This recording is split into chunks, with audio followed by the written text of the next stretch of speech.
नमस्कार, मी ज्ञानदा कदम. माझा कट्ट्यावरती आपल्या सर्वांचं स्वागत. शिक्षणाला लोकल ते ग्लोबल कनेक्ट करणारे the whole world is my classroom म्हणत विद्यार्थ्यांसाठी सतत नवीन प्रयोगांचा ध्यास घेतलेले आणि ग्लोबल टीचर पुरस्कार मिळवून राज्यासह देशाची मान अभिमानानं उंचवणारे रणजितसिंह डिसले सर आजचे आपले पाहुणे आहेत. शिक्षक म्हणून विद्यार्थ्यांना केवळ पाठ्यपुस्तकांपर्यंत अडकवून न ठेवता त्यांच्या सर्वांगीण विकासासाठी तंत्रज्ञानासह अनेक प्रकल्प आणि योजना अंमलात आणण्यालाच डिसले सर विद्यार्थ्यांचे लाडके गुरुजी तर बनतातच, पण त्यासोबत आंतरराष्ट्रीय पातळीवर त्यांच्या मेहनतीचा आणि प्रामाणिक प्रयत्नांचा गौरव सुद्धा होतो. सरांचा हा सगळा प्रवास माढा तालुक्यातल्या परितेवाडीच्या एका शाळेपासून सुरू झाला.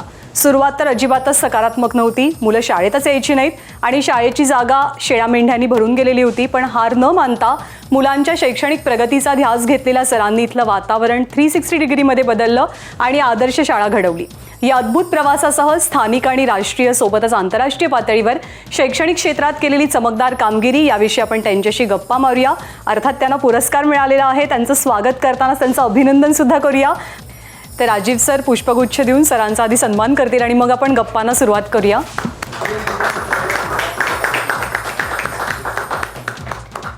आपल्या गप्पांची सुरुवात करताना पहिला प्रश्न सगळ्यांच्याच मनात असलेला, म्हणजे आता किती दिवस झाले पुरस्कार जाहीर झाला, त्याला 4 दिवस झाले. 4 दिवसामध्ये आयुष्य किती बदललं? जसं मॅमने उल्लेख केला तसं आयुष्य एकदम 360 डिग्रीमध्ये बदललेलं आहे. घरी अनेक व्यक्ती अनेक माणसं येत आहेत, ते कौतुक करत आहेत. अगदी कोल्हापूर सोलापूरपासून ते अगदी हिंगोली गडचिरोलीपासून लोक भेटायला येत आहेत. आणि काल जेव्हा मी इकडे यायला निघालोय तर हॉटेलमध्ये थांबलो तर तिथं माझ्याकडे सेल्फी काढण्यासाठी गर्दी होऊ लागली. त्यामुळे हे एक थोडंसं शिक्षकांना असं ग्लॅमर मिळाल्यासारखं आयुष्य बदललंय हे असं वाटतंय. पण दिसले सर तुमचे डोळे लाल का दिसतायत? झोपच होत नाही गेल्या 4 दिवसांपासून? कारण काय होतंय सर, दिवसभर भारतातले लोक भेटतात, त्यांना आपल्याला अटेंड करावं लागतं, त्यांच्या स्वागताचा स्वीकार करावा लागतो. मीडियाचे इंटरव्ह्यूज कंटिन्यू चालू राहतात आणि मग जसा आपला दिवस सरतो तसा परदेशामध्ये दिवस सुरू होतो. आणि मग तिकडल्या मीडियाचं, तिकडल्या लोकांच्या इंटरव्ह्यूज आणि मीडियासोबत इंटरॅक्शन याच्यामुळे पहाटेचे 3 वाजतात झोपायला. त्यामुळे हे असं झालंय. पण हे सगळं जे आता आहे गेल्या 4-6 दिवसांमध्ये, म्हणजे ते कौन बनेगा करोडपतीमध्ये जसं होतं तसं एखाद्या शिक्षकाच्या आयुष्यामध्ये त्याच्या कामाच्या जोरावर त्याला असं काहीतरी मिळणं, त्याचं कौतुक होणं, हे खरं खूप सगळ्यांसाठीच अद्भुत आणि आनंददायी आहे. या सगळ्या काळामध्ये म्हणजे ह्या पुरस्काराबद्दल, याच्याबद्दल माहिती कुठून मिळाली होती? म्हणजे हे सगळं कसं सुरू झालं? या पुरस्काराच्या बद्दल आधी आम्हाला जाणून घ्यायला. याचा प्रवास सर एक 3 वर्षापूर्वी सुरू झाला.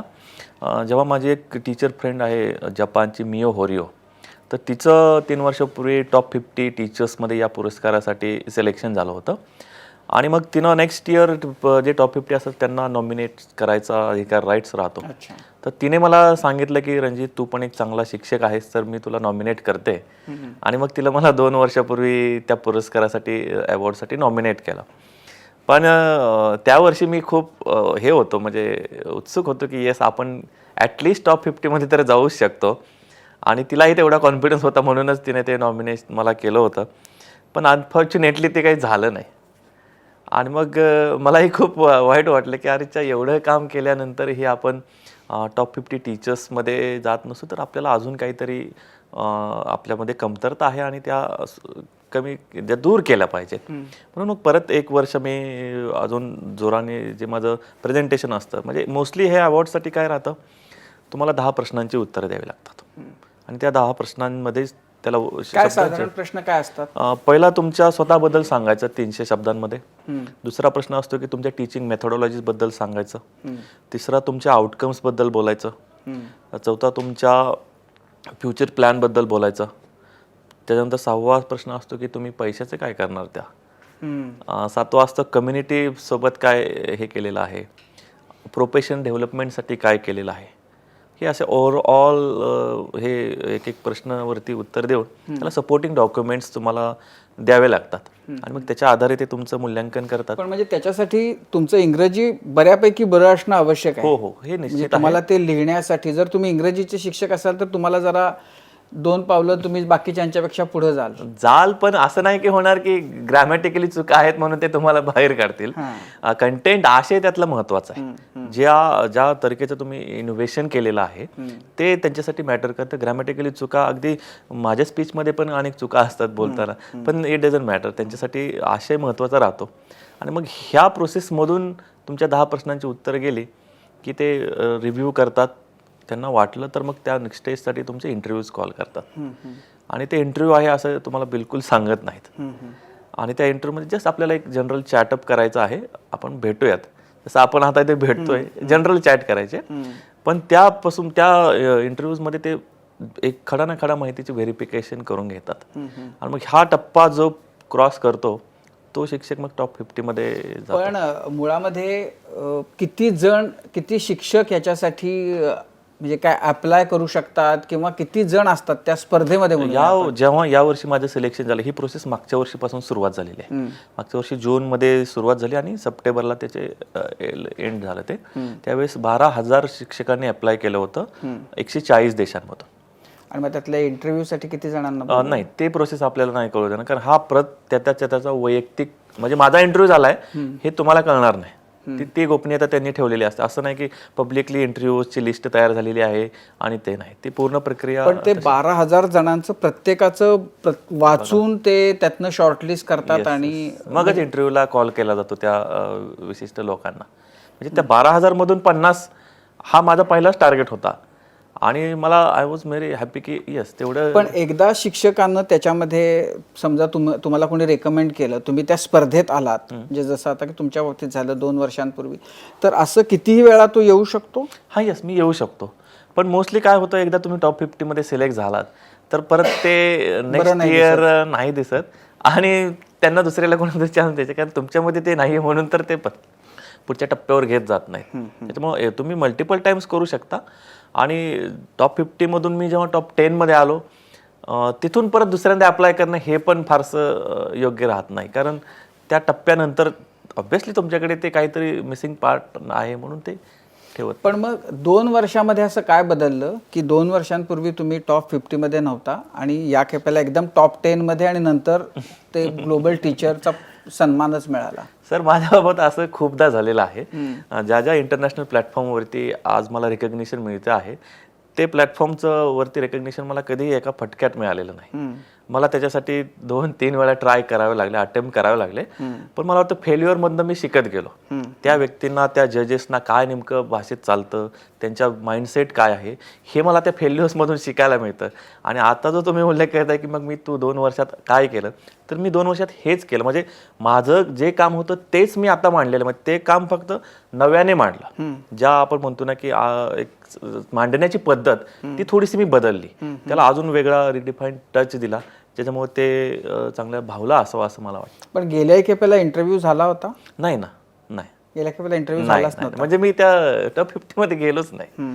तो ते माझ्यासाठी खूप शॉकिंग होतं. अरे यार, आपण नाही, या क्वालिटीचं आपण अजून नाही आहे. त्याच्यामुळे पण तो 1 वर्षभर मी खूप म्हणजे टचमध्ये राहिलो की आपल्याला काय स्वतःमध्ये अजून बदल करावे लागतात. कारण मोस्टली काय असतं, तुमचे इनोव्हेटिव्ह प्रॅक्टिसेस असतीलही, आउटकम्स किती मिळतात, कम्युनिटीला किती इम्पॅक्ट होतो याचा, आणि ते स्केलेबल किती आहे, हे त्यांच्यासाठी फार महत्त्वाचं असतं. कारण हा ग्लोबल टीचर जगाला रिप्रेझेंट करतो. याचे प्रॅक्टिसेस ऑब्व्हियसली जगातल्या इतर शिक्षकांना वाटणार की आपणही याच्यासारखं करायला हवं. तो मुद्दा त्या ज्युरीच्या मनामध्ये कायम राहतो. बरं, आपण त्याच्याकडे येण्याच्या पूर्वी शिक्षक व्हायचं हे आधीपासून ठरलं होतं? कारण आपल्याकडे बऱ्याचदा बहुतांश जणांच्या बाबतीमध्ये असं घडतं, म्हणजे याच्यामध्ये मी हे बोलताना काही खरंच चांगल्या शिक्षकांवर कदाचित अन्याय होईल, पण बऱ्याचदा असं होतं की स्वप्न असतात ती डॉक्टर व्हायचे, इंजिनियर व्हायचं, मग इकडे ॲडमिशन नाही मिळाली, मग हे करा, मग शेवटी शिक्षक व्हा, असं करून बऱ्याचदा बरेच जण येतात असं म्हणतात. तुमच्या बाबतीत काय होतं? शिक्षक व्हायचं असंच ठरवलं होतं? नाही, त्याचं प्रामाणिकपणे उत्तर तर नाही, असंच आहे. मी IT इंजिनियर व्हायचं ठरवलं होतं आणि मी 6 महिने इंजिनिअरिंग कॉलेज पण केलं सोलापूरला. पण मला ते सोडून द्यावं लागलं. का? कारण तिथल्या रॅगिंगच्या विचित्र प्रचितीमुळं झालं तिथं.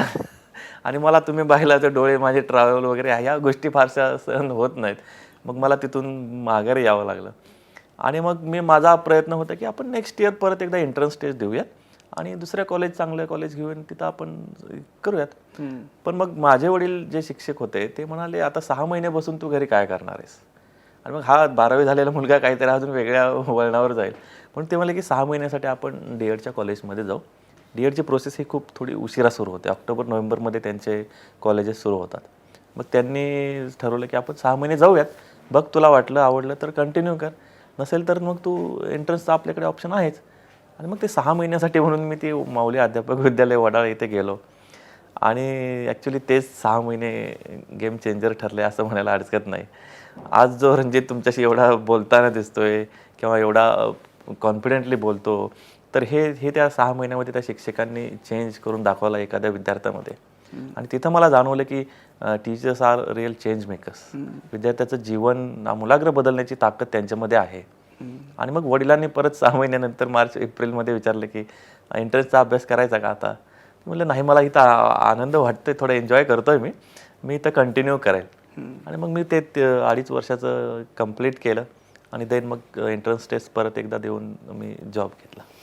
पण म्हणजे थँक्यू म्हणायचं असेल तर त्या शिक्षकांना तर म्हटलं पाहिजे, पण त्याच्या आधी जी रॅगिंग करणारी मुलं होती त्यांना म्हणायला पाहिजे की त्यांनी तिकडनं घालवलं म्हणून एक चांगला नाही, ते शिक्षक आता इकडे कोणी करतात. आता करतात. बरं, ते तुम्ही जे म्हणलात तेच तसं सांगतात की बरं झालं तुला आम्ही त्रास दिला म्हणून तिकडे गेला, नाहीतर तुला एखाद्या कुठल्या तरी कंपनीमध्ये आज आम्ही पाहिलं असतं. पण जोकिंगचा पार्ट सोडला तरी त्या 6 महिन्यांमध्ये कसं आपण एखाद्या संकटांना सामोरं जावं, म्हणजे आजही आपण शिक्षक असतो, समाजाचा किंवा त्या प्रशासकीय यंत्रणेचा भाग असतो, तिथं आपल्याला अनेक अडचणींना सामोरं जावं लागतं. त्याच्यासाठीची मानसिक कणखरता जी आहे ती या तिथल्या शिक्षकांनी माझ्याकडून ती करून घेतली आणि त्याचा मला जास्त फायदा वाटतो. पण असं काय झालं की IT इंजिनियर व्हायला निघालेला एक तरुण मुलगा, जेमतेम 18-19 वर्षांचा, त्याला ते सगळं सोडून द्यावं आणि शिक्षक होण्यावर त्याला एकदम इतकं प्रेम वाटायला लागलं? असं काय होतं त्याच्यात की जे आपल्याकडं कदाचित बाकी ठिकाणी होत नाही, माहिती नाही, पण कदाचित त्याचा फायदा होईल त्या बाकीच्या ठिकाणी? आमचं ट्रेनिंग कॉलेजमध्ये जी प्रोसेस असते शिक्षक बनवण्याची, त्याचं प्रॅक्टिकल हे डायरेक्ट मुलांसोबत असतं. आणि मुलं ही फार तुम्हाला एकदम क्युरियस असतात. त्यांच्या चेहऱ्यावरचा आनंद, त्यांचे प्रश्न आणि त्याची उत्तर देण्यासाठी करावी लागणारी तयारी, मला असं वाटलं की याच्यापेक्षा टफ जॉब असूच शकत नाही. कारण आपल्याला वाटतं काय छत्रपती शिवरायांचा इतिहास आपल्याला शिकवायचा आहे, तो चॅप्टर एकदा आपण 2दा-3दा रिव्हिजन केली की आपण कॉन्फिडेंटली सांगू शकतो. पण असे काही ते प्रश्न घेऊन येतात की शिक्षकालाच वाटतं की अजून प्रिपरेशन करावं लागतं. म्हणजे हा इथं कंटिन्यूस तुम्हाला प्रोफेशनली डेव्हलप होण्यासाठीचा किंवा आशय ज्ञान वाढवण्याचा भाग ती मुलं तुम्हाला कंटिन्यूस करत असतात. त्यांच्यात आणि माझ्यात ते 21व्या शतकातली मुलं आहेत, मी 20व्या शतकातला शिक्षक आहे, त्यांना मी तर 19व्या शतकातला अभ्यासक्रम शिकवतोय आणि त्याच्यासाठी जी 18व्या शतकातली कौशल्य मी वापरून ते शिकवतोय.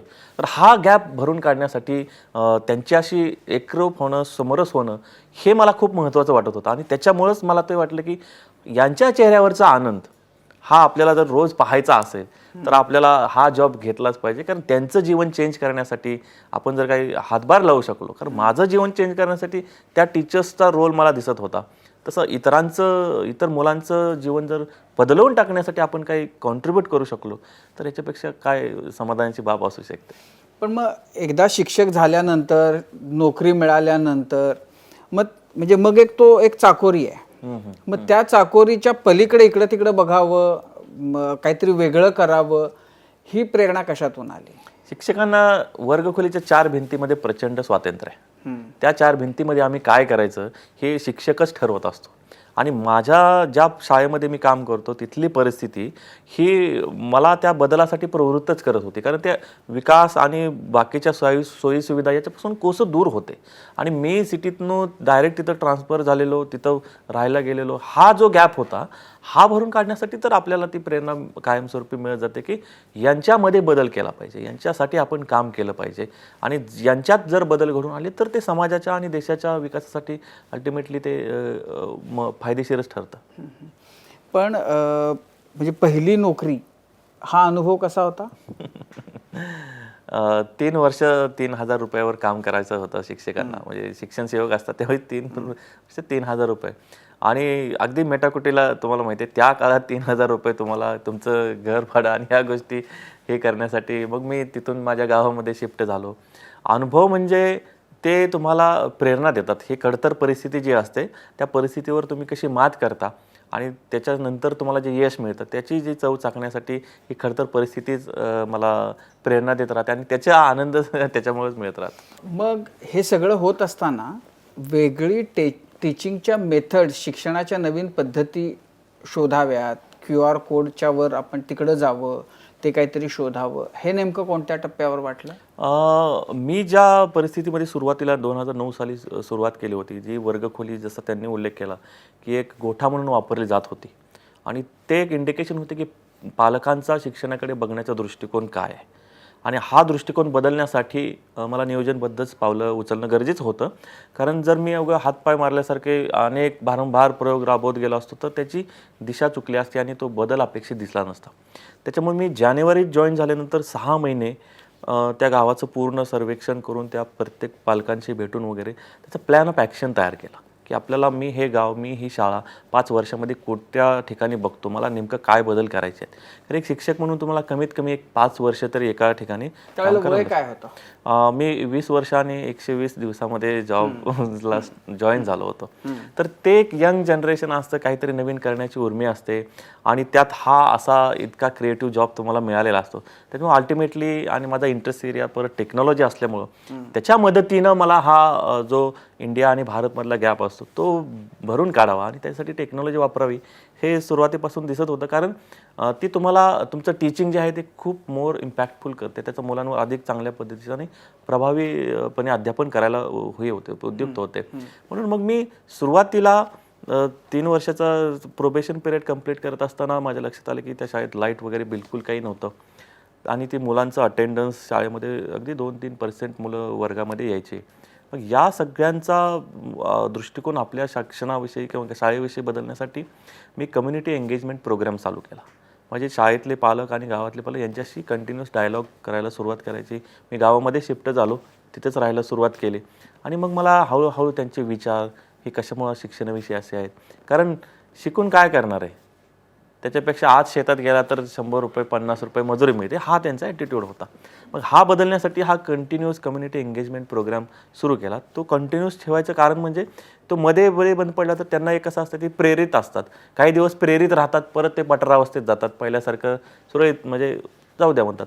मग यांना पालकांचा सहभाग शिक्षणामध्ये, मुलांच्या शिक्षणामध्ये कसा घेता येईल म्हणून मग मी अलार्म ऑन TV ऑफ नावाचा इनिशिएटिव्ह चालू केला शाळेमध्ये. त्याच्याबद्दल कुठं वाचलं होतं का, हा मनातला आपलाच विचार? नाही, हा माझ्या डोक्यात आला की यांना कशी सवय लावता येईल, मुलांचा अभ्यास घ्यावा, मुलांच्या शिक्षणाप्रती आपण काहीतरी आपली रिस्पॉन्सिबिलिटी आहे हे कसं यांना जागरूक करता येईल. कारण तुम्ही आता एक पालक आहात, तुम्ही तुमच्या मुलाचा अभ्यास घेतला असेल किंवा तितके जागरूक असाल, तसं खेड्यातले पालकाचं काही वाटत नाही, जातोय ना शाळेत जातोय तो, असं फारसं. आणि मला असं वाटायचं की मी जो त्यांच्या वर्गामध्ये असताना त्यांच्यावरती काय प्रयोग करतो आहे त्याचा प्रभाव ते घरी गेले की तो संपून जातो. परत उद्या घरी शाळेत आले की ती कोरी पाटी होऊन माझ्यापाशी येतात. ते काम खूप मला अजून कठीण वाटू लागलं. म्हणून यांच्या मदतीनं, पालकांच्या मदतीनं सहभाग नोंदवण्यासाठी तो अलार्म लावला मी शाळेच्या बिल्डिंगवरती आणि रोज संध्याकाळी 7 वाजता तो भोंगा वाजवायला सांगितला. तो भोंगा वाजला की काय, तो पूर्ण 5 किलोमीटर एरियामध्ये त्याचा आवाज जातो. So this is an indication की तुमचा TV आता ऑफ करायचा आहे, प्राईम टाईम तुम्ही बंद करा, काय तुमच्या शेतातली कामं वगैरे करून आलेलं असाल घरी तर ते बंद करा आणि आता 1 तास आपल्या मुलासाठी द्या. मग त्या मुलांना आम्ही होमवर्क दिलेला असतो, काही ॲक्टिव्हिटीज दिलेल्या असतात, त्या ॲक्टिव्हिटीज करण्यासाठी पालकांनी त्यांना सहकार्य करायचे किंवा त्यांच्या शेजारी बसायचं. पण आता हे पालक पण तेवढे हे नव्हते की मुलाचा अभ्यास कसा घ्यावा किंवा काय. मग त्याच्यासाठी त्यांनी काय करावं, आज संध्याकाळी मुलांना हे आपण होमवर्क दिलेला आहे तर म्हणून दुपारी 2 वाजता मी त्यांच्या मोबाईलवरती SMS पाठवायचं की तुम्हाला आज संध्याकाळी ह्या कृती करायच्या आहेत. म्हणजे आज मी त्या मुलाला एक कविता शिकवलेली आहे तर तुम्ही काय करा, संध्याकाळी ते कविता तो कशी म्हणतोय पाठ करून घ्या, हावभावासह चालीरीतीसह म्हणतोय का, हे फक्त जनरल त्यांना जे सहज शक्य आहे ते करून घ्या. मग याच्यातून काय झालं, ग्रॅज्युअली रिस्पॉन्सिबिलिटी, आपण आपल्या मुलाच्या भविष्यासाठी 1 तास द्यायला पाहिजे आणि त्यांना सवय लागली, हॅबिच्युअल झाले की तो भोंगा वाजला 7 वाजता TV बंद करा. मुलांनाही ते कळू लागले की आता इथून सुटका नाही. सरांना नाहीतर रोज आले की म्हणायचे, सर काल पप्पांनी हे काम सांगितलं होतं त्याच्यामुळे माझा अभ्यास काही करता आला नाही. आता ते सबब काही सांगताच येईना. मग परत 8 वाजता तो परत एकदा भोंगा वाजवायचा की येस आता संपलेलं आहे, ज्याला कंटिन्यू करायचं आहे तुम्ही कंटिन्यू करा, नसेल तर तुम्हाला एवढा वेळ 1 तास पुरेसा आहे. त्या 1 तासाला आम्ही आवर ऑफ लाईफ म्हणतो, की त्या मुलाचं जीवन बदलण्यासाठी देखील तो 1 तास जो आहे तो खूप महत्त्वाचा आहे. अशा छोट्या छोट्या प्रयोगातून. पण कुणी रेजिस्ट केलं त्याला, कुणाचा विरोध होता? नाही, हे याच्यासाठीच मी कम्युनिटी एंगेजमेंट प्रोग्राम राबवला होता. मला जे काही बदल करायचे आहेत ना तर ते त्यांच्यावर थोपवायचे नाहीत, त्यांच्या कलाने ते बदल केला जायचं.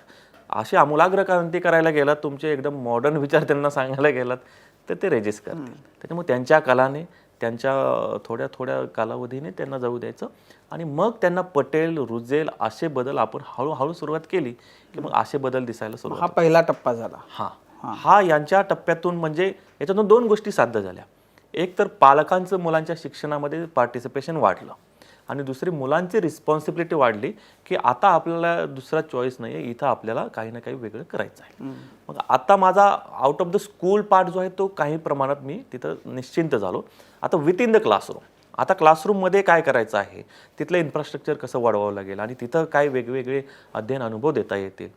मग मला सुरुवातीपासूनच माझा स्वतःचा भर असा होता की तंत्रज्ञान जितकं आपण चांगल्या पद्धतीनं वापरू तितकं या मुलांमध्ये अधिक वेगाने बदल आपल्याला घडवून आणता येतील.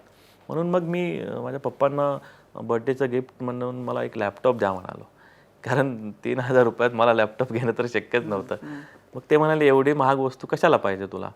मग मी सांगितलं की मी असं मला वाटतं की मला मुलांवरती प्रयोग करायचा असेल आणि त्यांच्यामध्ये काही थोडे सस्टेनेबल बदल करून आणायचे असतील तर हा टेक्नॉलॉजी मला युजफुल ठरेल आणि ते आपण मला तुमचं गिफ्ट मिळालं तर ते बरं होईल.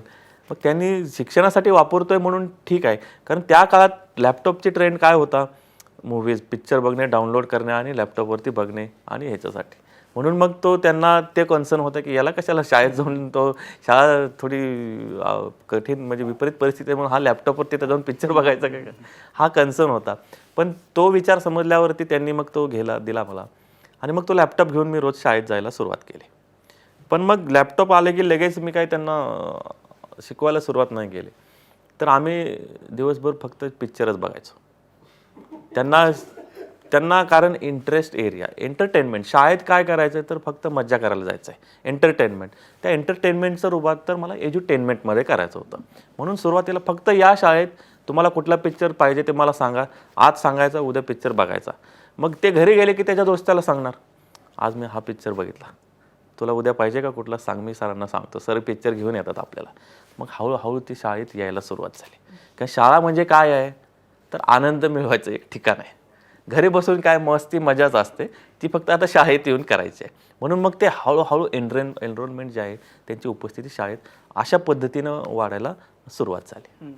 आणि मग याच्यानंतर आता ते शाळेत आले, टप्प्यात ते बघितलं, पहिल्यांदा मी पालकांचं पार्टिसिपेशन घेतलं, दुसऱ्या टप्प्यात मी त्यांना वर्गामध्ये आणलं. आता हे आणलेले विद्यार्थी टिकवले पाहिजेत आणि लर्निंग आउटकम्स अचीव केले पाहिजेत. हा 2 महत्त्वाचे टप्पे याच्यामध्ये आता मला गाठायचे होते. म्हणून मग मी मूव्हीज, व्हिडिओज, ऑडिओज हे शिक्षणाशी रिलेट करायला सुरुवात केली.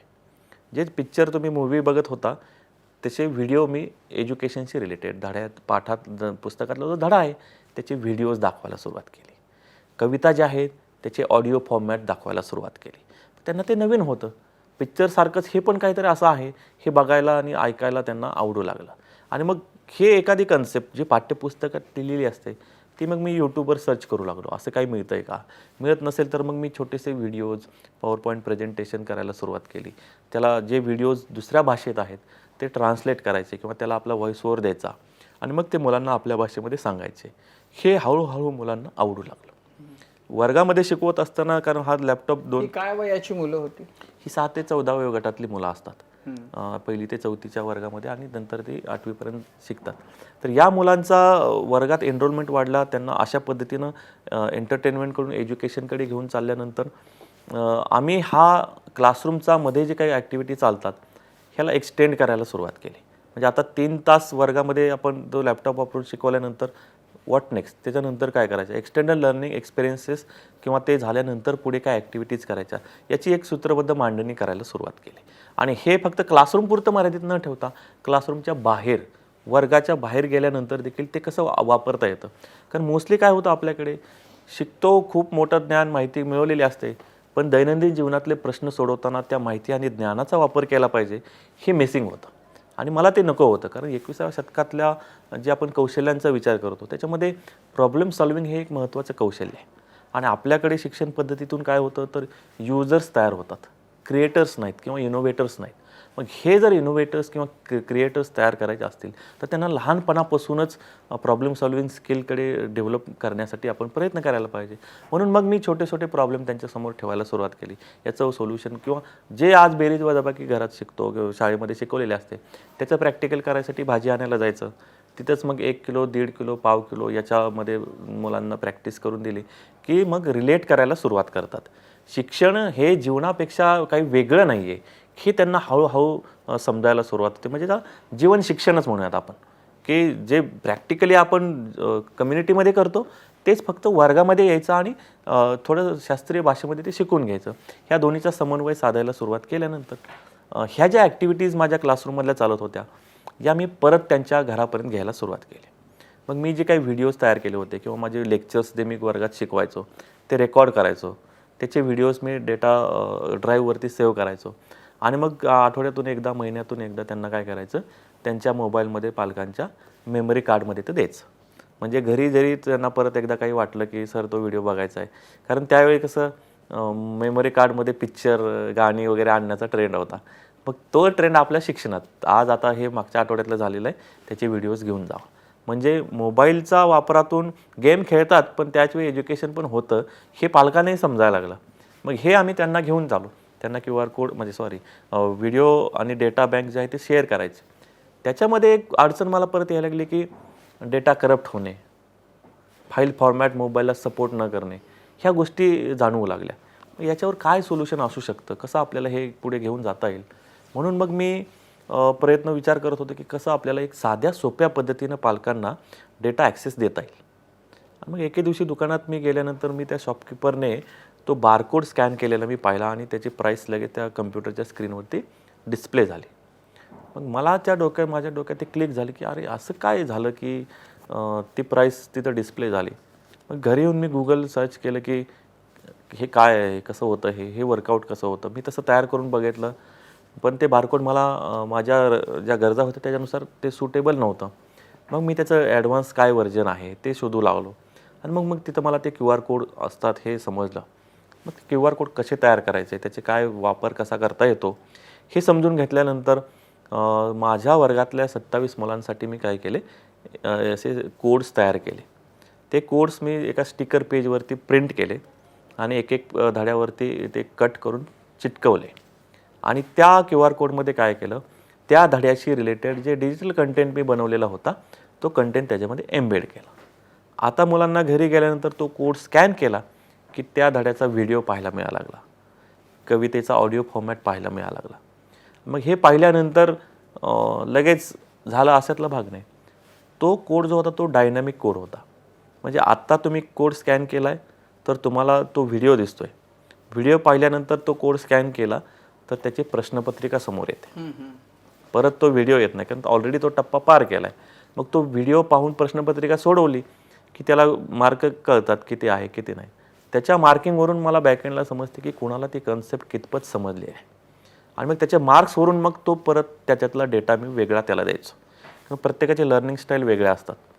मी जरी एका वेळी 30-40 मुलांना शिकवत असलो तरी जो तो आपल्या आपल्या पद्धतीनेच कुवतीने शिकून घेतो. पण वर्गामध्ये पर्सनलाइज लर्निंग होत नाही. एखाद्या विशिष्ट मुलाला वेगळं शिकवा, त्या 10 जणांना वेगळं शिकवा असं पॉसिबल नसतं. म्हणून मग यांना पर्सनलाइज लर्निंगसाठी हा QR कोड तयार झाला आणि मग ते त्यांच्या घरापर्यंत घेऊन गेले. मग हे त्यांना स्कॅन करत करत अशा पद्धतीनं लर्निंग पॅकेज कस्टमाइज ज्याला आपण म्हणूया की प्रत्येकाला स्वतःच्या गतीनं स्वतःच्या लर्निंग स्टाईलनुसार त्याच्यामध्ये काय व्हायला लागले, वेगवेगळा कंटेंट मिळायला लागला आणि हे त्यांना खूप आवडायला लागला. म्हणजे जे काही मुली शाळेत येत नाहीत किंवा जे मुलं शाळेत येत नाहीत त्यांना मग हे असं लक्षात आलं की सरांच्या या कोडमधून पण आपण शिकू शकतो. हे 1 वर्ष आम्ही ट्रायल केलं. मग त्याचा इम्पॅक्ट ॲनालिसिससाठी किंवा अजून एक चांगलं टेस्टिंग करण्यासाठी मी म्हाडा तालुक्यातल्या 301 शाळांमध्ये गट शिक्षकांच्या मदतीनं ते पायलटिंग केलं की कसं होतं एका 27 मुलांच्या शाळेतला आणि पण 301 शाळांमधलं पायलटिंग करून पाहिलं की हे याच्या पद्धतीनं मुलं शिकतात का, ते कितपत आवडतं, आणि त्यांच्या लर्निंग आउटकम्समध्ये कितपत आपल्याला प्रोग्रेस जो आहे तो दिसतो. हे चांगलं दिसून आल्यानंतरच मग मी बालभारतीला जी पाठ्यपुस्तक निर्मिती संस्था आहे त्यांना एक प्रस्ताव दिला की आम्ही असं असं केलेलं आहे, तर व्हाय डोंट यू, तुम्ही पण असं करू शकता. कारण पुस्तकच तुम्ही छापता, पुस्तकं छापत असतानाच तुम्ही काय करा, पुस्तकामध्ये कोड छापा, तर त्याचा लाखो मुलांना फायदा होईल. मग त्यांना ते आवडली कन्सेप्ट आणि मग त्यांनी 2016च्या आसपास एक डिसिजन घेतलं की आपण हे पायलटिंग करूयात.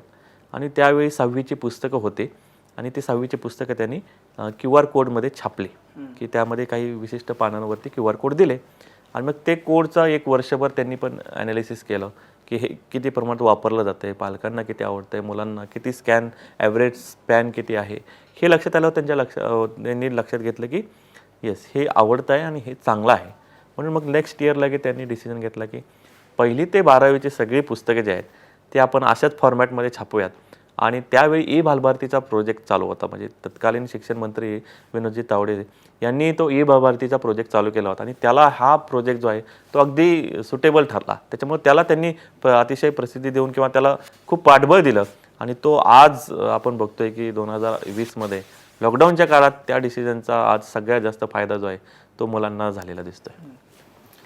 डिसले सर, मला 2 प्रश्न विचारायचे होते. तुम्ही आत्ता इतक्या गोष्टी सांगितल्या की कसं तुम्ही तंत्रज्ञान वापरलं, पण मुळात म्हणजे 20व्या वर्षी नोकरीला लागल्यानंतर, त्याच्या आधी DEDचं शिक्षण घेतल्यानंतर हे जे तुमचं स्वतःचं अपग्रेडेशन आहे, म्हणजे हे तंत्रज्ञान शिकून घेणं, हे तुम्ही कसं केलं? आणि दुसरं, पहिला तुमचा पायलट प्रोजेक्ट तुमच्या शाळेत झाल्यानंतर जे 301 शाळांमध्ये तुम्ही राबवला तो प्रयोग, तेव्हा ही जी आपली सरकारी प्रोसेस आहे त्याचा काही तुम्हाला त्रास झाला का? किंवा पारंपरिक पद्धतीनेच शिकवणारे जे शिक्षक होते त्यांच्याकडनं रेझिस्टन्स झाला का किंवा विरोध झाला का? कारण आपल्याकडे कुठली नवीन गोष्ट स्वीकारायला खूप त्रास असतो, लोकांना स्वीकारली जात नाही.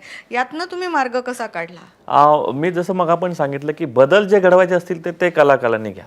त्यांना डायरेक्ट थोपू नका, चला माझ्या शाळेत खूप चांगलं झालेलं आहे, आता तुम्ही 300 जणांची किंवा 300 जणांच्या शाळेत करायचं, असं नाही. मी माझ्या सक्सेस स्टोरी शेअर करू लागलो आणि त्यांना असं वाटू लागलं की याच्या शाळेत होतंय तर मग ते आपल्या का नाही, आपण हे ट्राय करायला अडचण नाही का. म्हणजे लगेच 300 जणांकडे गेलो नाही. माझ्या शाळेत झाल्यानंतर मी माझ्या केंद्रातल्या 20 शाळांमध्ये सांगितलं की आमच्या केंद्र परिषदा होतात, मीटिंग होतात मंथली, त्याच्यामध्ये मी हे सांगायला सुरुवात केली की हे असं मी केलं आहे, तुम्ही पण ट्राय करा.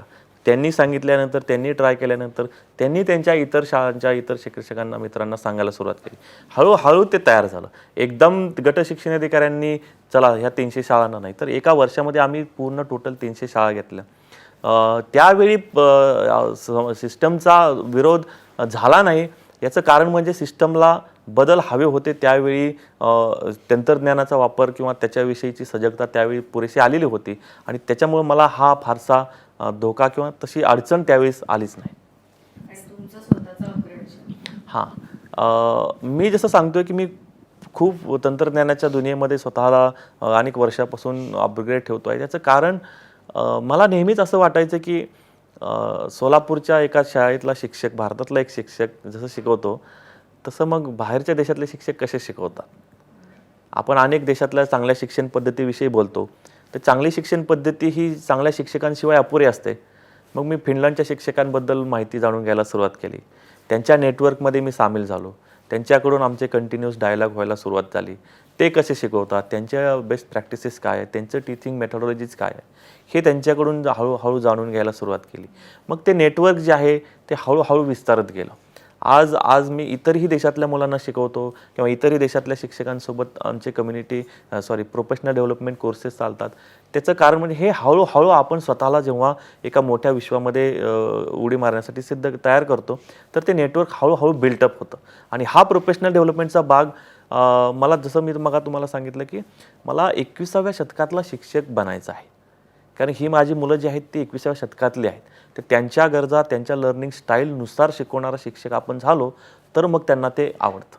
सर, माझेही 2 प्रश्न आहेत. एक तर मला त्या क्षणाबद्दल विचारायचं आहे, कारण आम्ही आत्ताही ते टेलिव्हिजन स्क्रीनवर पाहिलं तर ते खूप छान वाटतं, अभिमानास्पद वाटतं.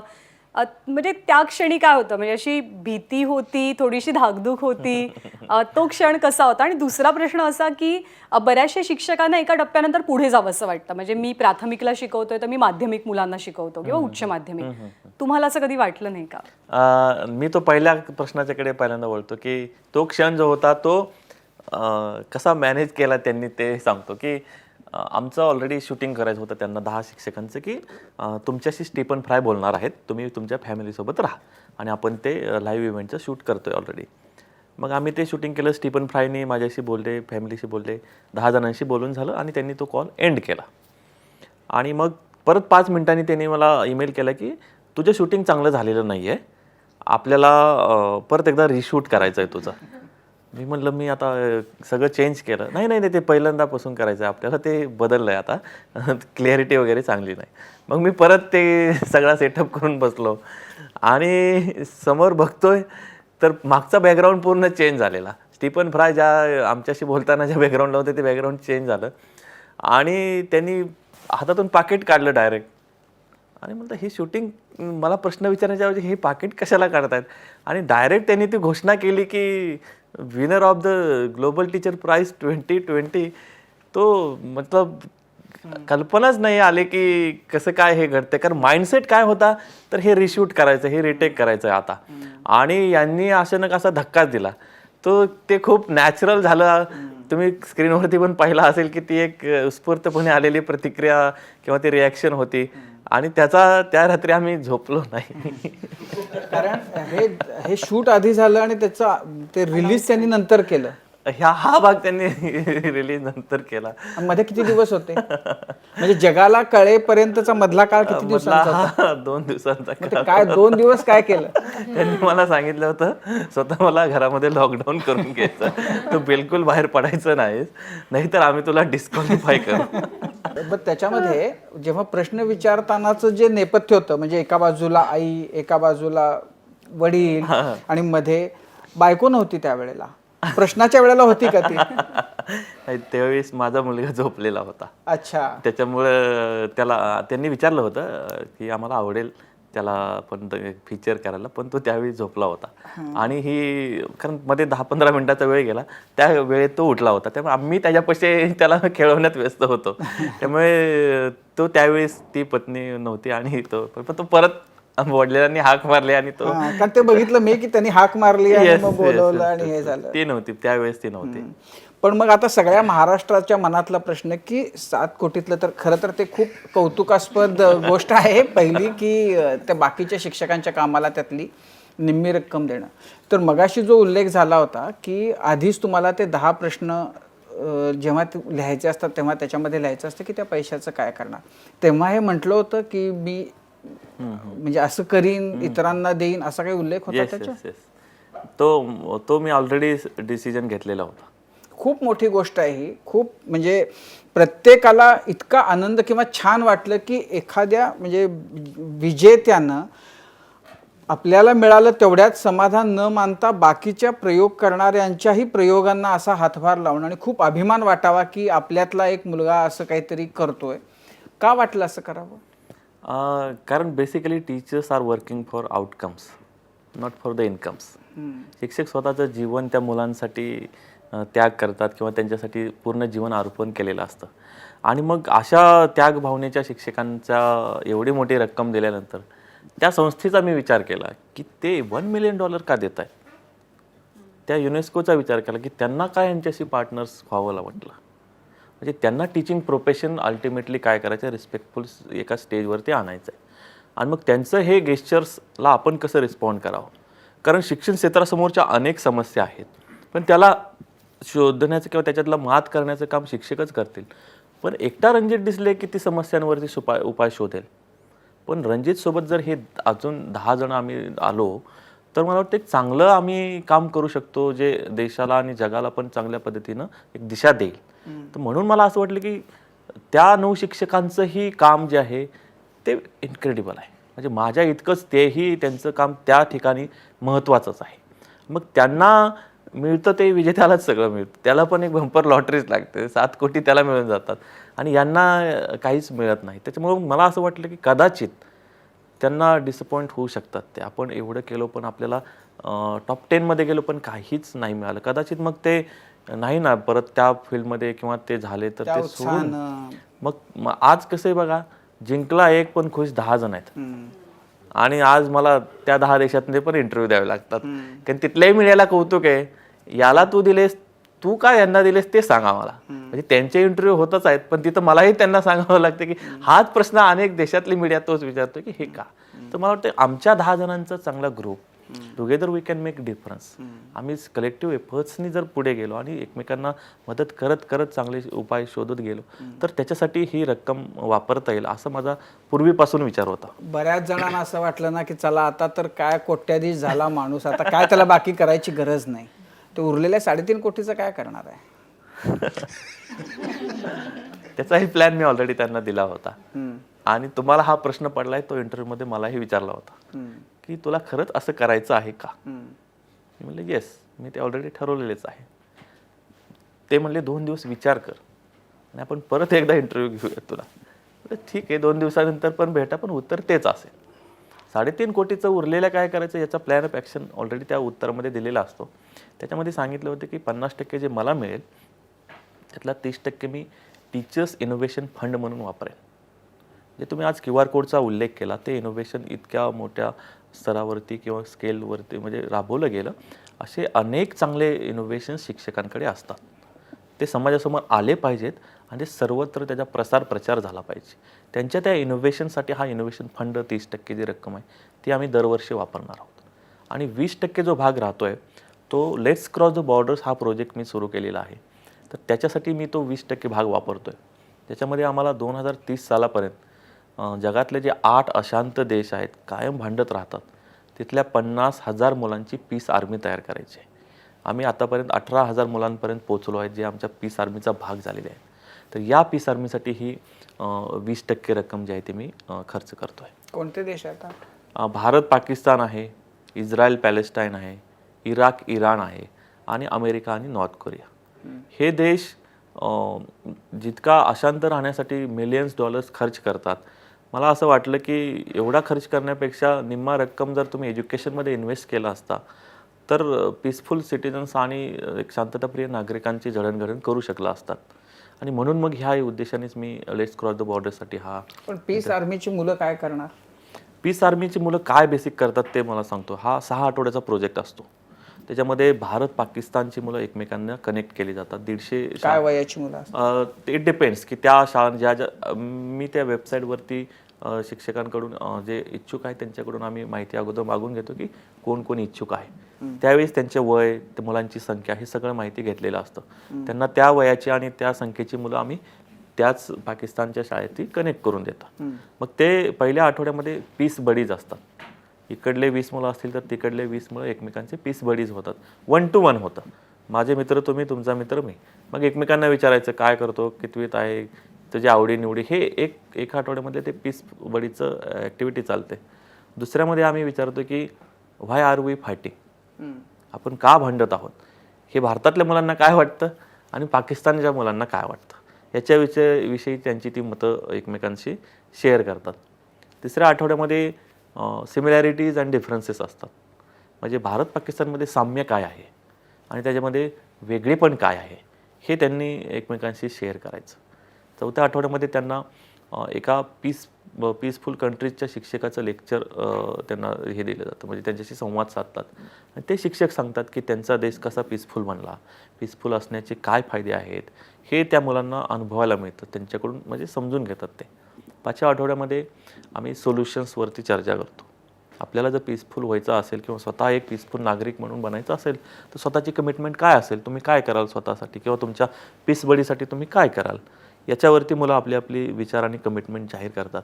आणि मग शेवटी 6व्या आठवड्यामध्ये आम्ही व्हॉट नेक्स्ट, पुढे काय करायचं हे मुलं ठरवतात की आपलं पीस बडीसोबत आपला डायलॉग कंटिन्यू करायचा की स्टॉप, इथंच थांब. मग थांबले, ज्यांचा डिसिजन असतो की आपण इथं थांबूयात, मग ते त्यांच्या शाळेतल्या मुलांशी हे जो 6 आठवड्याचा प्रोजेक्ट झालेला आहे त्याच्याबद्दल त्यांच्याशी शेअरिंग करतात आणि त्यांच्यामध्ये त्या ॲक्टिव्हिटीज त्या क्लासमध्ये त्या चालतात. तर हे काम हे पीस बडीचं राहतं. हे कधीपासून सुरू आहे? हे 2018 मध्ये सुरू झालं. कुणाचा इनिशिएटिव्ह आहे हा मीच केला होता सर. आणि मग आता ह्या सगळ्या देशांमधल्या शिक्षकांना बरोबर घेऊन हो. जसं 2 वर्षांपूर्वी ग्लोबल टीचर होण्यासाठीची सुरुवात झाली होती, म्हणजे तयारी, मानसिक तयारी त्या जपानी शिक्षक मैत्रिणीनं रेकमेंड केलं आणि ग्लोबल टीचरसाठीची तयारी सुरू झाली. ही 2018 मध्ये नोबेल पीस प्राईजसाठीची तयारी सुरू आहे आता? नाही असं काही नाही. पीस प्राईज आता बघा सर, प्राईज समोर ठेवून टार्गेट ठेवून तसं काम करायला गेलात तर मग नाही होणार. ते आनंद घ्या, कामाचा आनंद घ्या. फळ मिळेल ना मिळेल ते गॉडची इच्छा असेल. या कामासाठी खरंच नोबेल, शांततेचं नोबेल मिळायला पाहिजे. बरं डिसले सर, माझा एक प्रश्न होता, छोटा आहे. तुमची जी परितेवाडीची शाळा आहे त्यात आणखी एक शिक्षक होते तुमच्यासोबत.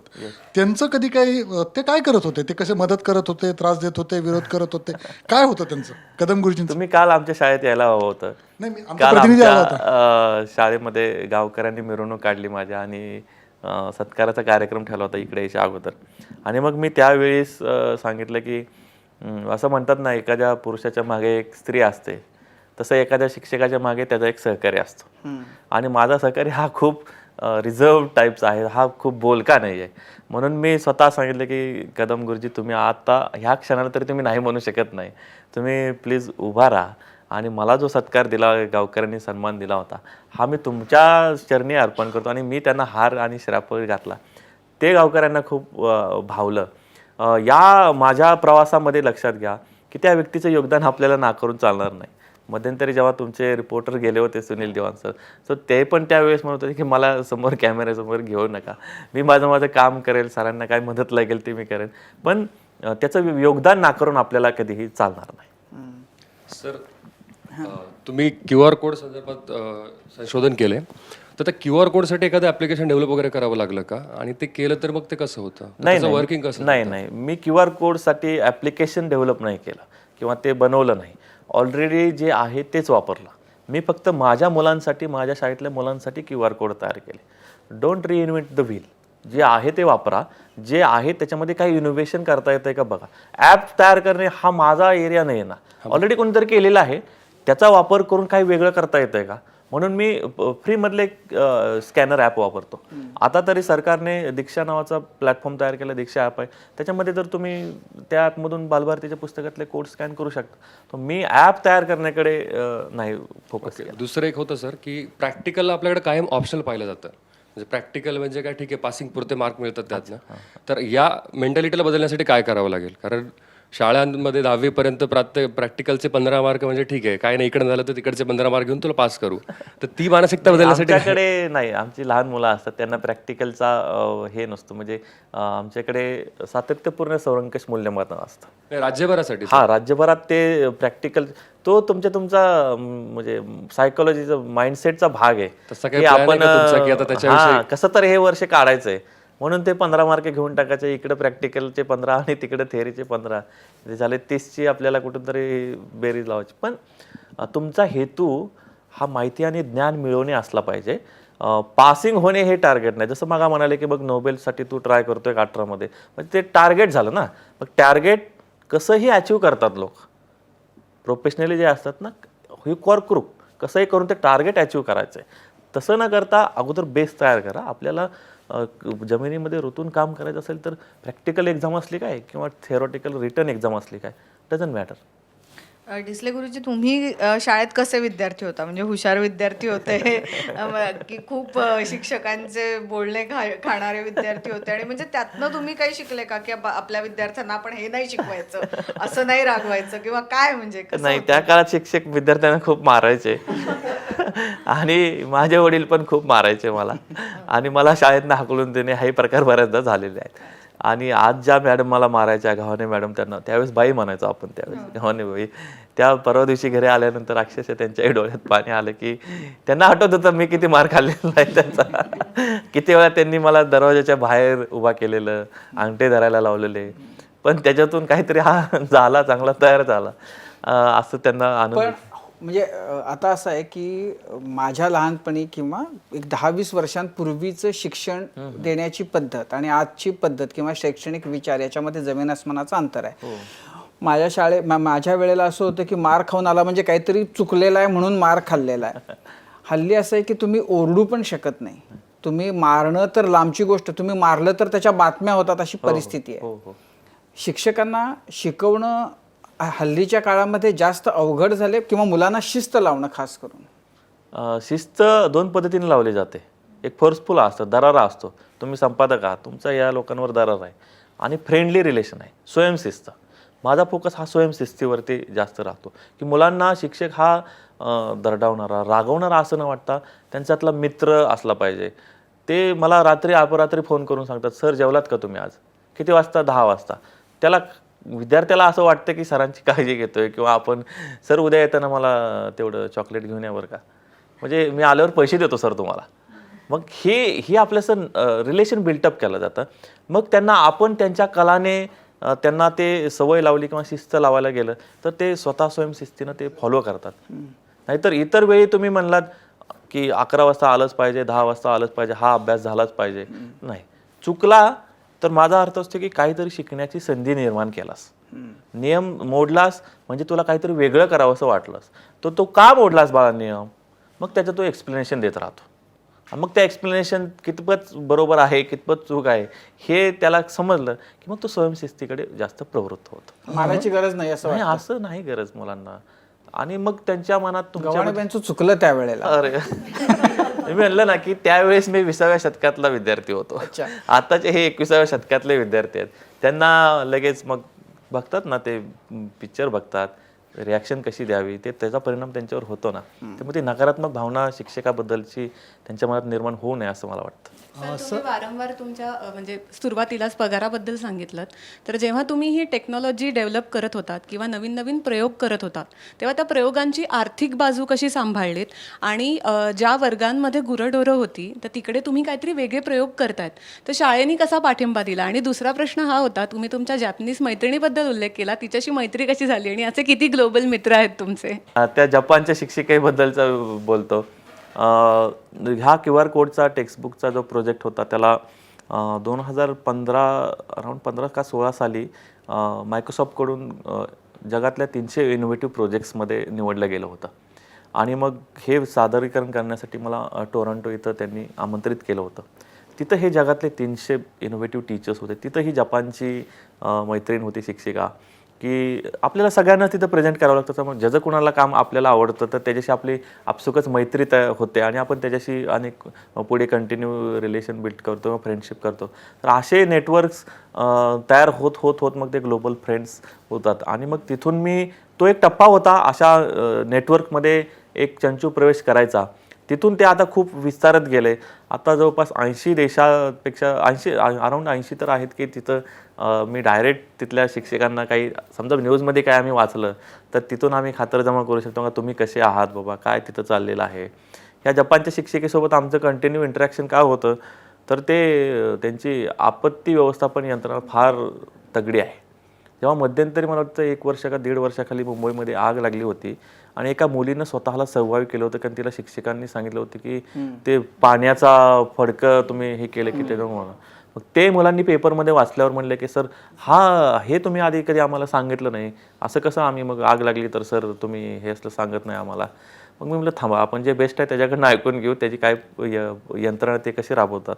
मग ते मिओ आणि ते जपानचे शिक्षक विद्यार्थी सांगतात की ते कसं त्यांचं आपत्ती व्यवस्थापन त्यांना, कारण ते कंटिन्युअस रेडीच असतात. आता भूकंप येतोय म्हटलं की ते उठून तयारच राहतात. हे असे नेटवर्क ग्रॅज्युअली डेव्हलप होतं.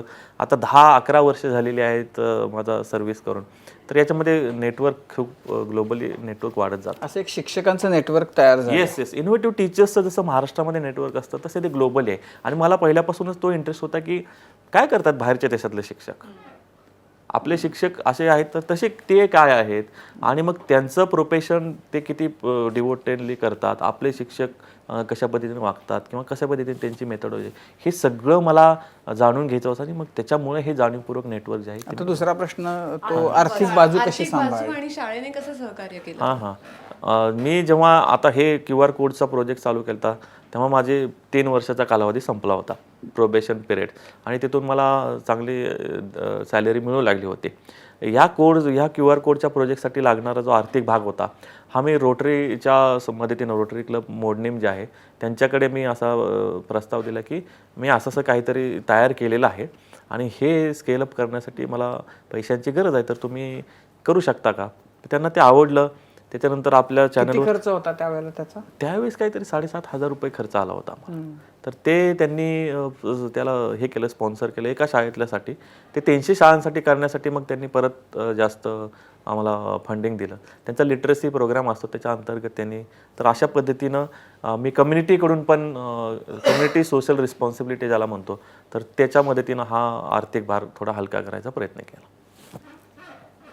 सर, तुम्ही आत्ताच उल्लेख केलात की जपानच्या आपत्ती व्यवस्थापनाबद्दल तुम्ही त्या मेळाव्याशी बोललात आणि माहिती करून दिलीत. असं तुम्ही सुरुवातीला कासवाचं हॉस्पिटल तेही विद्यार्थ्यांना दाखवलं होतं. म्हणजे एकीकडे तुम्ही QR कोड करताय, एकीकडे तुम्ही परदेशातल्या विविध शिक्षक म्हणा किंवा वेगवेगळ्या संस्था आहेत त्यांच्याशी तुम्ही गावातल्या मुलांना जोडताय. तर हे म्हणजे गावातल्या मुलांना जोडण्यामागे म्हणजे विशेषतः ते कासवाचं हॉस्पिटल दाखवण्यामागचं कारण काय होतं आणि तसे प्रयोग नंतर तुम्ही आणखीन केलेत का? कासवाचं हॉस्पिटल म्हणजे पुस्तकात जे घटक असतात तेच आम्ही बघतो. उगा मजा म्हणून कुठेतरी जायचं असा आमचा कधीही हेतू नसतो. पाठ्यपुस्तकात जे काही घटक उल्लेखलेले आहेत तर ते जगाच्या पाठीवर कुठं ना कुठं अस्तित्वात आहेत. मग ते पुस्तकातली घेतलेली माहिती, कारण त्याला एक मर्यादा असते, पुस्तकाच्या बाहेर पण एक जग आहे. म्हणून आम्ही काय नेहमी मी जास्त प्रयत्न करतो की हे जे काही पुस्तकात लिहिलेला घटक आहे, उल्लेख केलेला आहे, तर तो रिअलमध्ये वास्तवात जिथं कुठं आहे तिथं जाऊन आपण काय करायचं त्याचा प्रत्यक्ष अनुभव मुलांना द्यायचा. तुम्ही ज्या कासवाच्या हॉस्पिटलचा उल्लेख केला तर आम्हाला जलचर प्राणी आणि समुद्री जलजीवन हा घटक असतो 4थीला. मग ते सागरी जलजीवन पाहण्यासाठी आम्ही अगोदर गेलो होतो. मला वाटतं ऑस्ट्रिया देशातली पाण्याच्या खाली अंडर वॉटर लॅब आहे आणि त्या अंडर वॉटर लॅबमधून ते समुद्राखालचं सगळं आम्हाला दाखवतात. मग त्याला आम्ही सर्च म्हणजे तो आम्हाला मायक्रोसॉफ्टच्या प्लॅटफॉर्मवर तो शिक्षक सापडला, त्याने ते आम्हाला खालचं जलजीवन दाखवलं आणि मग त्यावेळेस त्यानं या कासवाच्या हॉस्पिटलची माहिती आम्हाला सांगितली की तुम्ही ते पण ट्राय करा, तुमच्या मुलांना तेही आवडेल. आणि मग आम्ही त्याच्या कॉन्टॅक्ट करून त्या अमेरिकेतल्या कासवाच्या हॉस्पिटलला भेट दिली. म्हणजे हे जे काय आहे ते हे एक शैक्षणिक अनुभव आहेत की ज्याच्यामुळं पाठ्यपुस्तकातला आशय अधिक समृद्धरित्या आणि अधिक वेगळ्या पद्धतीनं मुलांना समजून घेता येतो. नाही, एकीकडे तुम्ही म्हणजे परदेशात हे सगळं इकडच्या विद्यार्थ्यांना परदेशातलं दाखवताय, तसं परदेशातल्या शिक्षकांनी कधी तुमच्याकडे असं काय मागितलंय का, किंवा भारतातल्या कुठल्या गोष्टीवरती तुम्ही त्यांना मार्गदर्शन करणं किंवा इकडचा व्हिडिओ वगैरे असं कधी दाखवलंय का? हो, मी 3 घटकांवरती बाहेरच्या देशातल्या मुलांना आणि शिक्षकांना मार्गदर्शन करतो. आपण एक स्टोरी केलेली होती, तुम्हाला आठवत असेल, नळदुर्गचा किल्ला. तुम्ही एकदम ड्रोनच्या मध्यंतरी आपण सरांशी बोललो होतो, तर तो जो नळदुर्गचा किल्ला आहे त्याचा इतिहास आहे तो मी बाहेरच्या देशातल्या मुलांना आणि शिक्षकांना दाखवतो की त्यांच्याकडे फोर्ट्स आणि कल्चर, इंडियन कल्चर आणि फोर्ट्स हा अनेक देशांचा करिक्युलमचा भाग आहे. मग ज्यांना ते सुटेबल होतं, ते मॅच होतं, ते शिक्षक मला हे करतात, रिक्वेस्ट पाठवतात. जसं मी त्यांना क्लासरूममध्ये असताना पाठवत असतो तेव्हा त्यांच्याही रिक्वेस्ट येतात. मग त्यांना मी संध्याकाळी ह्या तीन घटक मी त्यांना शिकवतो. हा फोर्ट्सचा एक भाग त्यांना शिकवतो.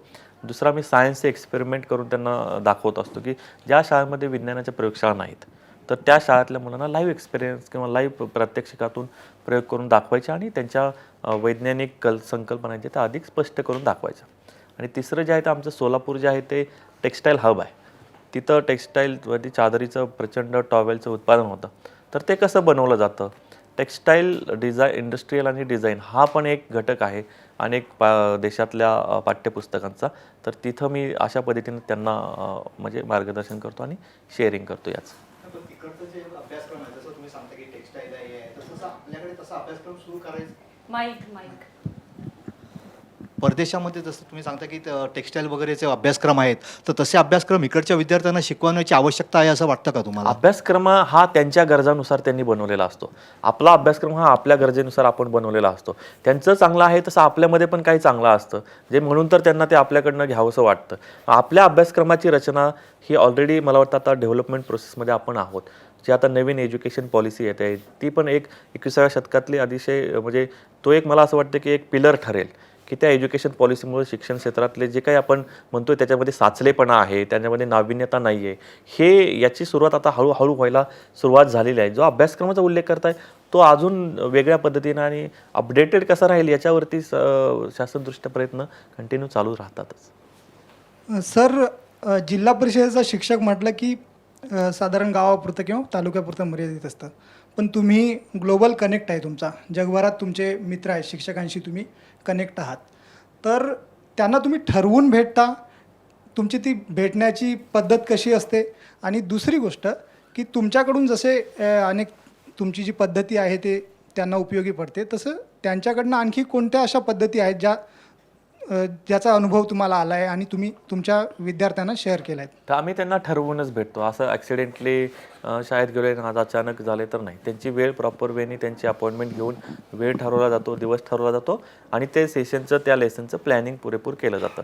हे सगळे सेशन जे होतात त्याची नोंद आमच्या मुलांकडे पासपोर्ट आहे आणि त्या पासपोर्टमध्ये प्रत्येक आपण जे असे सेशन घेतो त्या प्रत्येक सेशनची नोंद मुलं करलेली असतात. आज आपण कोणत्या देशात गेलो, किती तारखेला गेलो, आपलं आणि त्यांचं व्हर्च्युअल अंतर किती होतं, मग मी त्यांना काय प्रश्न विचारले, त्यांच्या आजच्या सेशनमधून काय वेगळं मला शिकायला मिळालं, आज मला काय मिस झालं, हे सगळं त्या पासपोर्टमध्ये नोंदी मुलांनी ठेवलेलं असतात. म्हणजे शिकणं आणि त्याच्या नोंदी ठेवणं याच्याकडे पण मुलं हळूहळू म्हणतात. मग हे प्लॅनड असतं. म्हणजे आपण 3 दिवसानंतर XYZ देशातल्या मुलांना भेटणार आहोत म्हणलं की मुलं त्यांचे स्वतःचे प्रश्न तयार करतात. मग त्याचं अंतर मोजून ठेवतात, याला मग याच्याविषयी माहिती शोधायला सुरुवात करतात. मग आपल्या पाठ्यपुस्तकापेक्षा हा वेगळं काय सांगणार आहे त्याच्याविषयीची थोडी तयारी करतात. हे प्लॅनड असतं. म्हणजे लर्निंग शैक्षणिक अनुभव द्यायचे आहेत ते असे नियोजनबद्ध दिले तर त्याची परिणामकारकता जी आहे ती वाढते. सर, तुमची बॅच पहिली कदाचित 2009 किंवा 10ची असेल, ज्या मुलांना तुम्ही अशा एक्सपेरिमेंटल बेसिसवरती शिकवलं. तर ती मुलं सध्या काय करतायत? त्यातला असा एखादा विद्यार्थी आहे का की जो वेगळा आहे, तो तुमच्या लक्षात राहिला आहे असं आहे? तो विक्रमसिंह शिंदे हा विद्यार्थी, जे तुम्ही म्हणालात की 7 कोटी कसं काय तू देऊन टाकले सगळ्यांना, फार मोठं मन लागतं त्याला, तर ते त्याच्या विचारात असतं. म्हणजे तो मला, आम्ही जेव्हा टिफिन शेअर करायला दुपारी जेवायला बसतो सगळे, एकमेकांचा डब्बा शेअर करतो, तर त्यावेळी तो रोज म्हणायचा सर की देतो तो देव आणि राखतो तो राक्षस. हे त्याचं वाक्य हे माझ्या कायम लक्षात राहतं की देवाने आपल्याला दिले ते ठेवू नका, ते इतरांना द्या. याचा हा विचार त्याच्या डोक्यातला माझ्या मनात कायम राहतो. आणि आता तो मला वाटतं ॲग्रिकल्चर बिझनेस ॲडमिनिस्ट्रेटिव्ह असं काहीतरी तो शिकतोय. तो माझ्या कायम लक्षात राहणारा विद्यार्थी आहे की त्याच्यामुळं आज मला हे असे काही अनुभव किंवा असं काही शेअरिंग करावं हे कायमस्वरूपी माझ्या लक्षात राहतं. पण आता या तुमचा आणखी एक प्रोजेक्ट आहे झाडांचा QR कोड.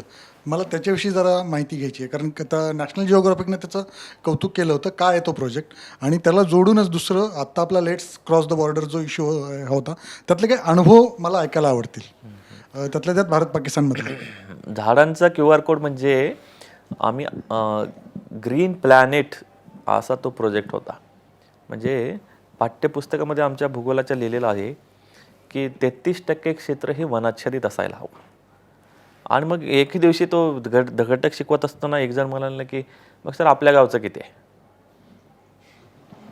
म्हटलं मला नाही माहिती. मग सर आता कसं काढायचं? मग ते माझ्या डोक्यात घुसलं की अरे गावाचं वनाच्छादित क्षेत्र आता कसं शोधणार? म्हणून मग ह्या प्रोजेक्टची रचना झाली. तर मग डोक्यात कसं की गावाचं वनाच्छादित क्षेत्र म्हणजे प्रत्येक झाडाचं क्षेत्रफळ मोजावं लागेल.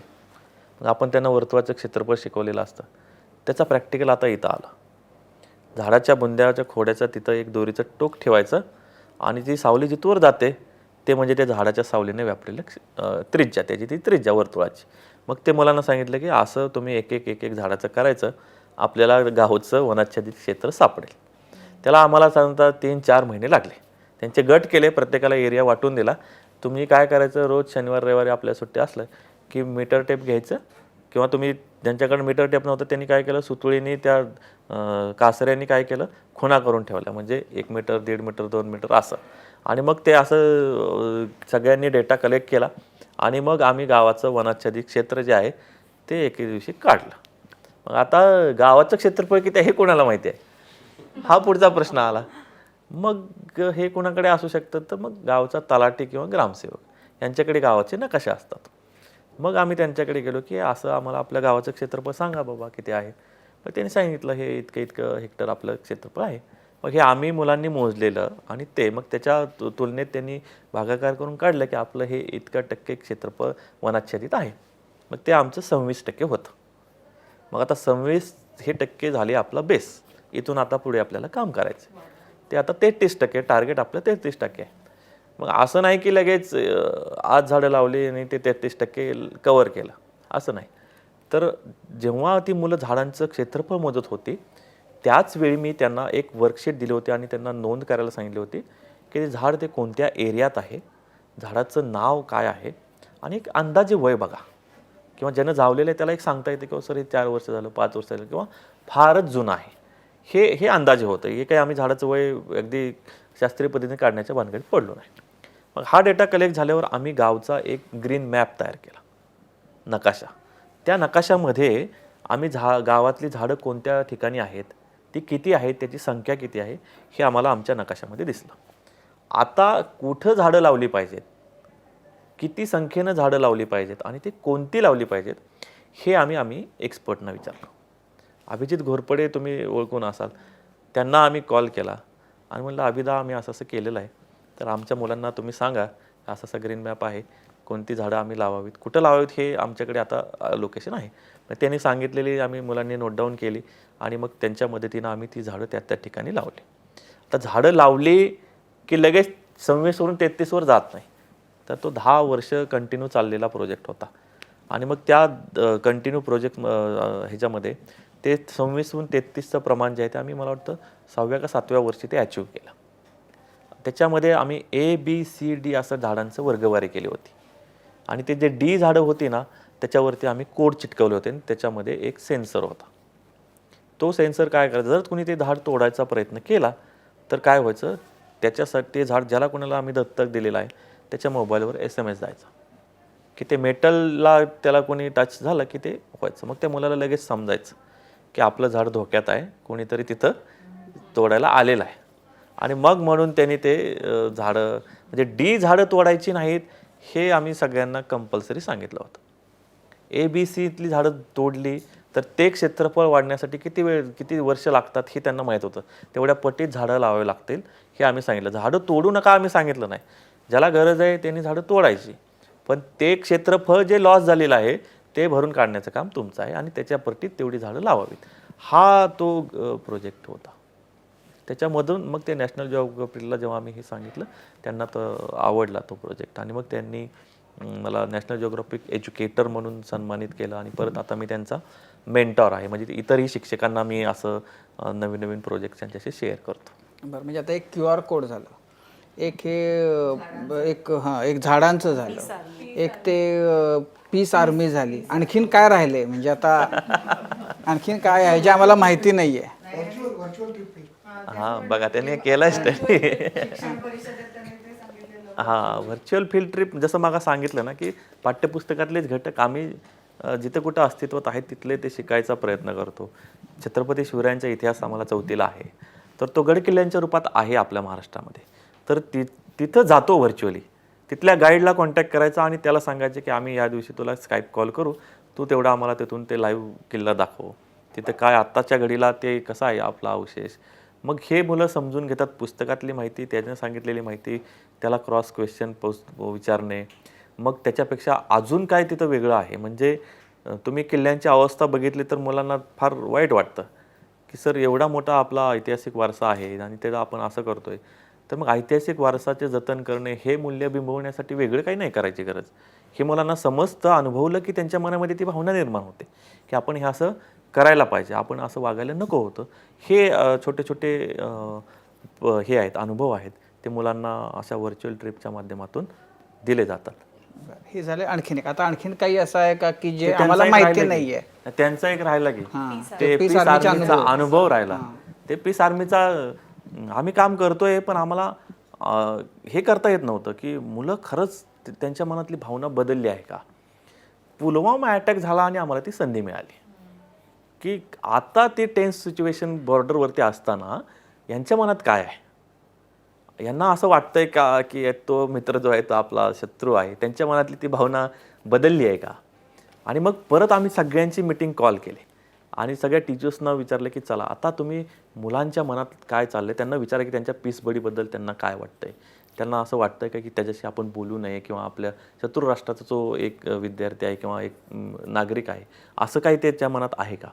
तर जवळपास एक 90% मुलांच्या मनामधली ती भावना जी होती की आपण एकमेकांचे मित्र आहोत आणि या मैत्रीतलाच आपण पुढे कंटिन्यू केलं पाहिजे. जे काय होतं ते बॉर्डरवरती राजकीय हेतू साध्य करण्यासाठी होतंय हे दोन्ही देशातल्या मुलांचं वारंवार दिसून येणारं किंवा अनुभवण्यात येणारं ऐकण्यात येणारं मत आहे.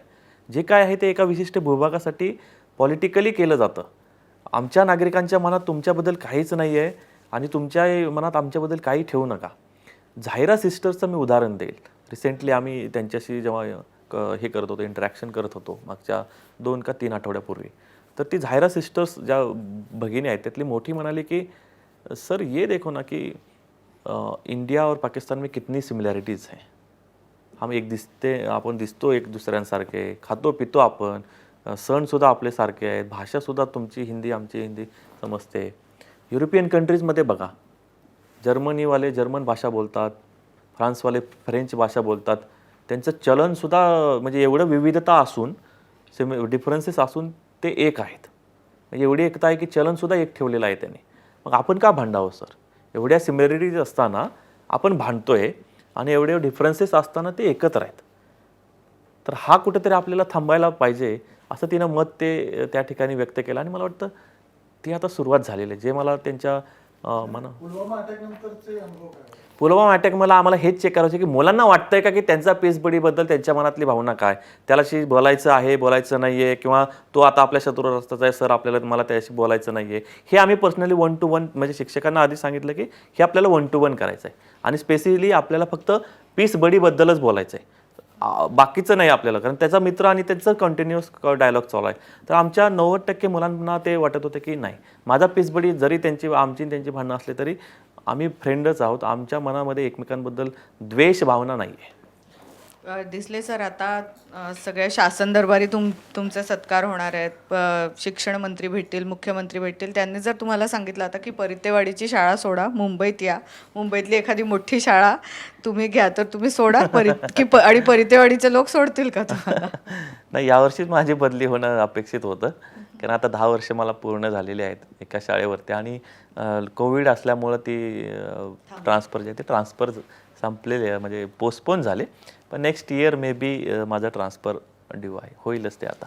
पण आता या टप्प्यावर इतके प्रयोग आणि असं सगळं केल्यानंतर आता हा आपला जो अनुभवाचं जे संचित आहे ते घेऊन बाकी शाळांमध्ये, बाकी जिल्ह्यांमध्ये राज्यभर काम करावं असं आता तुम्हाला वाटत नाही आहे? ते वाटतंय, पण तशी प्रशासनाकडे ती एक सोय असली पाहिजे. कारण कसं राहतं, एका ठिकाणी झालेलं गुणवत्तेचं बेट, अशी बेटं एकमेकांना जोडायची आणि त्याच्या माध्यमातून एक चांगलं लिंक असलेलं नेटवर्क तयार करायचं. हे मलाही वाटतं की आपण अशा पद्धतीचं आता स्टेप अप करायला पाहिजे. आता आपण याच्या पुढचा टप्पा गाठायला हवा. तर बघूयात प्रशासनाला काय त्याच्याबद्दलचा काय, कारण डिसिजन गव्हर्नमेंट एम्प्लॉई आहे ना, तो सरकार ज्या पद्धतीनं आदेश देईल त्याच्या पद्धतीनं मी ते काम करतो.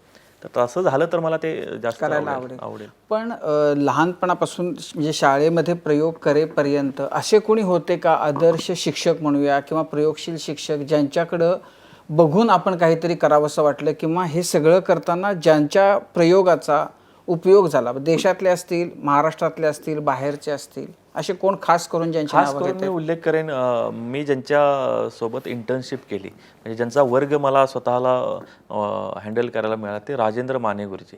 कवठाईच्या शाळेत ते होते, उत्तर सोलापूर तालुक्यातल्या. आणि राजेंद्र माने गुरुजी म्हणजे सोलापूर जिल्ह्यातलं एक असं म्हणू की आदर्शातला पण आदर्श शिक्षक.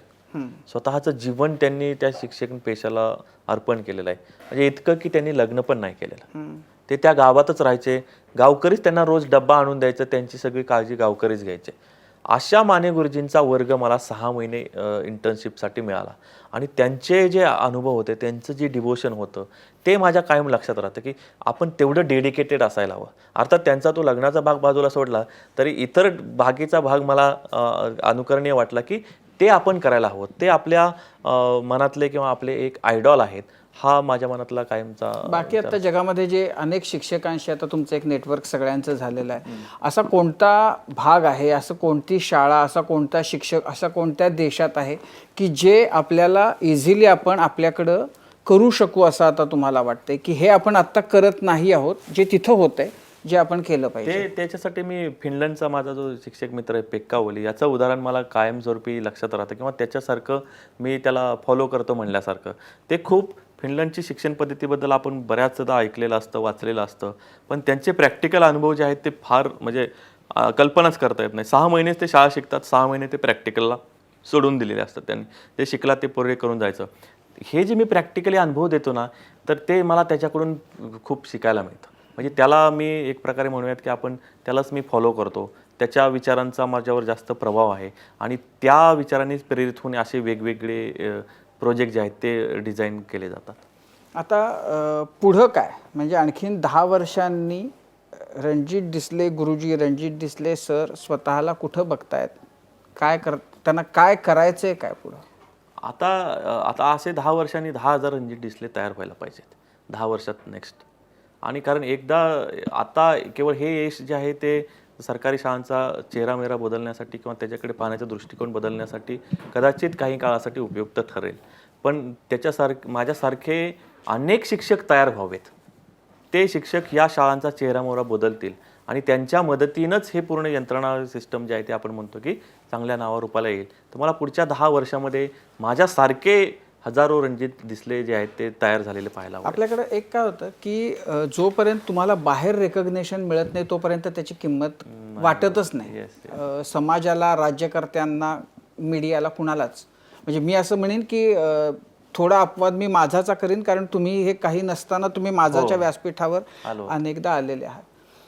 आज जेव्हा इतकं सगळं कौतुक वाट्याला येतंय, अशा काय गोष्टी 1, 2, 3 तुम्ही सांगू शकाल की ज्या झाल्या तर आपल्या शिक्षकी पेशाला जी प्रतिष्ठा आहे ती आणखीन वाढेल, शिक्षकांचं काम आणखीन सोपं होईल, आपलं शिक्षण क्षेत्र जे आहे त्याचा दर्जा आणखीन उंचावेल?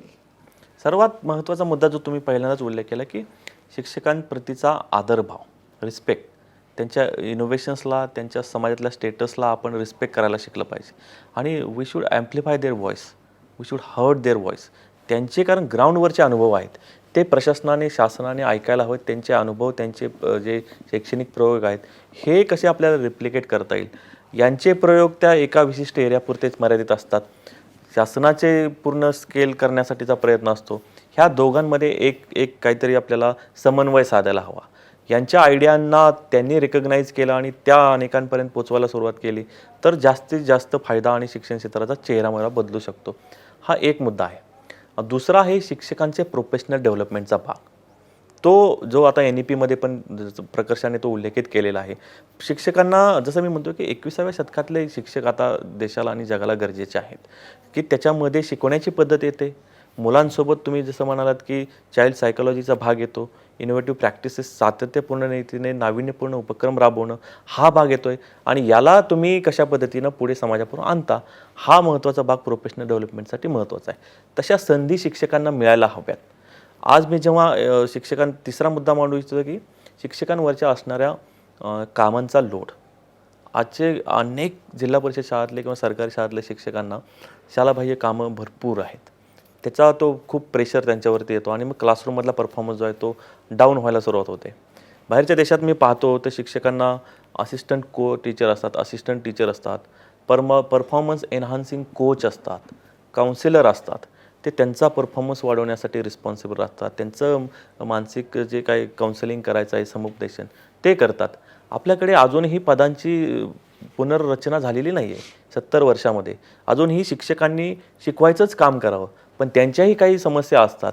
त्यांचाही परफॉर्मन्स जर इन्क्रीज करायचा असेल, एकदा त्यांना शिक्षकी पेशामध्ये आणलं की ते अल्टिमेटली कायम 20 वर्ष 30 वर्ष बेस्ट परफॉर्मन्स देतात असं नाही ना. मग त्याच्यामध्ये काही कालानुरूप त्यांना आपल्याला चेंजेस करायला संधी द्यावी लागेल. त्यांच्यासाठी काही वेगळी जसं असिस्टंट टीचर किंवा अनेक काही वेगळ्या पदांची निर्मिती करावी लागेल. हे पाहावं म्हणजे हे करणं गरजेचं आहे.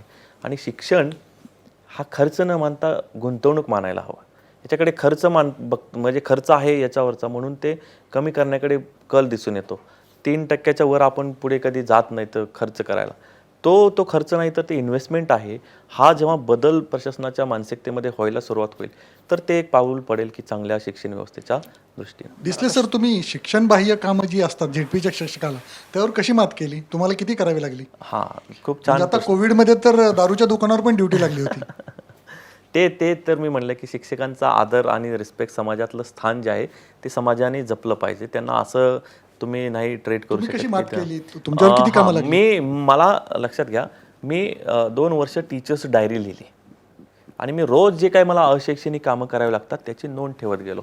आणि मग माझ्या असं लक्षात आलं की हे रिपिटेटिव्ह आहे आणि जे रिपिटेटिव्ह असतं ना ते काम टेक्नॉलॉजीला करू द्यायचं, ते आपण नाही करायचं. जे नवीन आहे ते आपण करा, टेक्नॉलॉजीवरती ते सोडून द्या. त्याच्यामुळं मी काय केलं, शाळेचा डेटा जी काय वारंवार माहिती मागितली जाते ते माझ्या कम्प्युटरमध्ये फाईल्स करून त्यामध्ये अपलोड करून ठेवला. त्यांनी काय मागितलं की विथिन फ्रॅक्शन ऑफ सेकंड ते मी त्यांना अपलोड करून पाठवून देतो. त्यांना मी ईमेल पाठवायचो. पूर्वी कशी पद्धत होती आमच्याकडे, माहिती कागदावर लिहा, त्याच्या 2 प्रती तयार करा, एक प्रत शाळेत ठेवा आणि एक प्रत मग केंद्र प्रमुखांकडे जा, मग ती एक कागद देण्यासाठी 10-12 किलोमीटरचं अंतर पार करा. म्हणजे हे मी माझ्या डायरीत लिहिलेलं होतं की एक कागद घेऊन जाण्यासाठी मी 10 किलोमीटर अंतर ट्रॅव्हल केलं, त्याच्यासाठी मी इंधन पण घालवलं आणि वेळ पण घालवला. मग हे मी त्यांना ईमेल केलं तर नाही का जाणार? मग प्रशासनाने सुरुवातीला नाही, तुझा ईमेल नाही चालणार आम्हाला, कारण ते कागदी प्रशासन आहे ना, त्यांना लगेच थोडं ईमेल थोडीच असतं असं काय. पण मी त्यांना सांगितलं की तुमचा हेतू काय आहे, ईमेलला गेलं तर ते सेव्ह राहील तुमच्याकडे प्रूफ राहील, मला 2 प्रतीत लिहायची काही गरज नाही. माझ्याकडे जो डेटा होता तो डिजिटल माध्यमात होता. पण ऍक्सेप्ट केलं का त्यांनी? त्यांनी ग्रॅज्युअली सुरुवात केली, कारण मी त्यांना सर 2 प्रतीत मला देता येऊ शकत नाही, कारण माझा वेळ खूप जातोय आणि मग मी तो एक कागद घेऊन येण्यासाठी तुमच्याकडे 10 किलोमीटर कशाला येऊ, असं सुरुवात आल्यावर लक्षात आलं की चला काहीतरी हा वेगळा करतो. एवढं संघर्ष करत असताना कधी खाजगी शाळांमधनं ऑफर वगैरे आली आहे का? आणि आली असेल तर बघ. नाही असं थोडीच मला कोणी ऑफर देईल. परवा तुम्हाला एक विरोधी पक्षनेते भेटून गेले, ते म्हणाले तुम्हाला आमदार बनवणार आहेत, शिफारस करणार आहेत राज्यपाल कोट्यातनं. जर आज समजा राज्यपालांनी भेटायला बोलवलं तर होणार का आमदार? नाही, मी शिक्षक म्हणून छान आहे, काम एन्जॉय करतो आहे, त्यांचा तो मोठेपणा आहे, पण I won't accept his proposal. आता शेवटचा प्रश्न की म्हणजे आत्तापर्यंत सगळे प्रयोग सुरू असताना अनेक जण हेटाळणीचा सूर लावत असतील, आलाय मोठा शहाणा म्हणत असतील. आता एकदा जागतिक पातळीवर कौतुक झाल्यानंतर बदल झालाय त्यांच्यात असं लगेच जाणवायला लागले की लोक आता आपल्याला खूप गांभीर्यानं खूप घेतायत, आपल्याला ऐकतायत. ते आता जास्तच म्हणजे जास्तच त्याला रेकग्नाईज करायला सुरुवात. जे लोक आपल्याला पूर्वी नावं ठेवायची किंवा हेटाळणी करत होते, तर त्यांच्या हेटाळणीला आपण कामातून एक चांगलं हे केलं, उत्तर दिलं आणि त्यांच्याही लक्षात आलं की नाही हा बरोबर होता. तर मला वाटतं आता फारसं त्यांना काही आपण सांगायची गरज नाही. असे अनुभव येतात, पण आपलं काम करत राहायचं आपण, त्यांच्या मनात आपोआप बदल होत जाईल. आमच्या सगळ्यांच्या भरपूर शुभेच्छा आहेत. आणि एका शिक्षकाला असा ग्लोबल टीचर, मराठी शिक्षकाला असा पुरस्कार मिळणं खरंच खूप मोठी गोष्ट आहे. आणि तो ज्या पद्धतीनं तो कार्यक्रमही झाला, म्हणजे असं नाही झालं की कुठंतरी आपलं असंच दिला पुरस्कार. तो ज्या थाटामध्ये तो कार्यक्रम झाला तो आम्हा सगळ्यांनाच फार अभिमान वाटावा असा होता. आणि त्यामुळे तुम्हाला शुभेच्छा भरपूर आमच्या सगळ्यांच्या. खूप खूप धन्यवाद.